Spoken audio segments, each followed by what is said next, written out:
Hey everybody, it's Alex. Sorry if I sound a bit nasally in this video. I have bad allergies right now, or a cold or something, I don't know.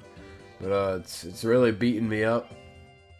So today I just wanted to make a little video following up on my recent visit to the GameStop Retro store. You know, I just got this idea that could GameStop be killing the retro game market? Everyone who says they collect games has been to a GameStop before. As a kid, it was like Disneyland. I remember going to the mall and walking by GameStop and begging my parents to go in. I'd go in and spend like an hour in there just playing the game demos or looking at plushies or looking at all the new Wii games I wanted. You know, as a kid, I watched a lot of TV, but I never saw any ads for games, so going to GameStop was my only way of finding out about new games. Even up to 2017, I still wasn't seeing things about new games. The first time I saw a Nintendo Switch ad at a Target, I asked the employee what that was because I thought it was like a new membership or something stupid. This was a week after the Switch came out. So for me and a lot of kids, going to the mall and seeing a GameStop or going to Walmart and there being a GameStop across the street was a magical experience because that was the way I found new games. But now in 2024, with ads being everywhere and online shopping becoming such a big thing, going to GameStop to look at new games isn't a big thing anymore. If you've been to GameStop in the past 4 years, you've seen just how weird it is now. Where there used to be kiosks and walls full of games, they're just endless pops and random toys that for things that aren't even games. I think a lot of people who loved games as kids and started collecting just realized that GameStop isn't the place to do so. Which brings in GameStop's biggest rival, the retro game store.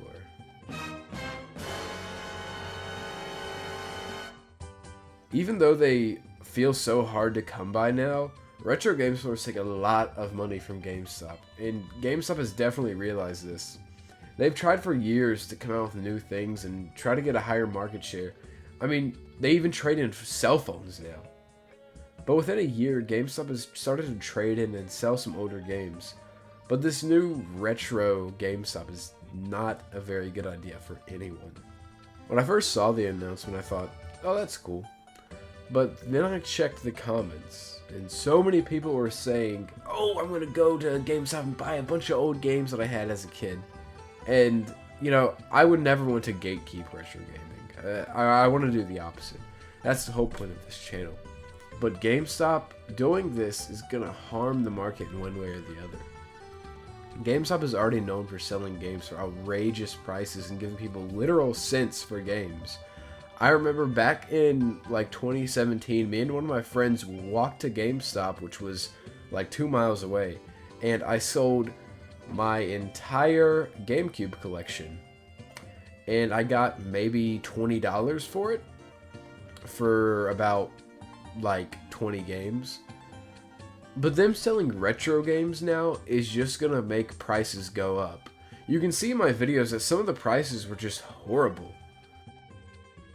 Also, another thing is some of these games are just in bad condition, like missing boxes or like having GameStop's cheap little cases that, like I said in the video, break if you apply the slightest amount of pressure to them.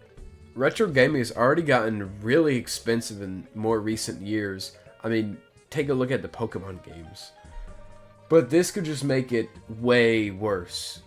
People that don't really collect video games see GameStop as the definitive game store, so they're gonna fall victim to GameStop's price hikes on their games. But this isn't even the worst part. You better get ready to start buying some PS3 games and Xbox 360 games because the market is screwed. Game pricing is raised and lowered for 2 reasons. The first reason being rarity. If there are only 300 copies of game, that price is going to be high. But the second reason is nostalgia. Everyone feels nostalgia. It's what gets a lot of people into collecting. So whenever a certain generation starts feeling nostalgic to an older game, they're going to want to buy it and replay their old favorite game. That's why GameCube games are so high right now. People who grew up with the GameCube are at that age where they want to replay those games. But what do these people do afterwards? sell their games, or even worse, throw them away. And also, people don't respect their games, it feels like. They just, leave them sitting around. They'll leave their discs getting scratched up, or the cartridges, or just ruin the boxes and stuff.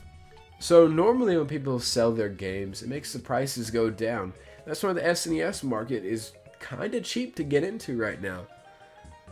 But I just have a feeling that people buying from GameStop aren't going to want to sell their games for like $5. They're going to want to sell it higher. And this could cause a total price increase on all games in the hobby. I love GameStop, and I always have, but, it gets to a point when it kind of feels like they're just abusing the fact that they have a name as a game store. A lot of parents and people think GameStop when they think of a place to buy games. Hopefully, though, this is just me looking too deep into things, and maybe it won't have any effect on the hobby. But there is a chance that it could. Alright, so this is definitely a shorter video for this week. I was playing a Nintendo Switch Sports and kind of got sidetracked while writing this script. But, I really just wanted to get this video out there, and just hopefully people can think about this when they go shop at GameStop. I hope either it gets better or they just abandon the project like, a lot of other things they do. So I hope you guys all liked this video. I got a couple of videos I want to come out with. Yeah, but if you made it this far, definitely leave an idea for a future video, or leave whatever you thought about this video.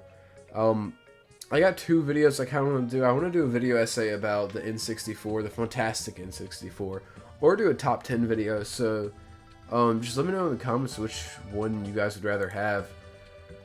But yeah, that's it. Make sure you guys, comment, like, and subscribe. I hate saying it, but that's the thing every YouTuber does. Yeah, so I'll see you guys later.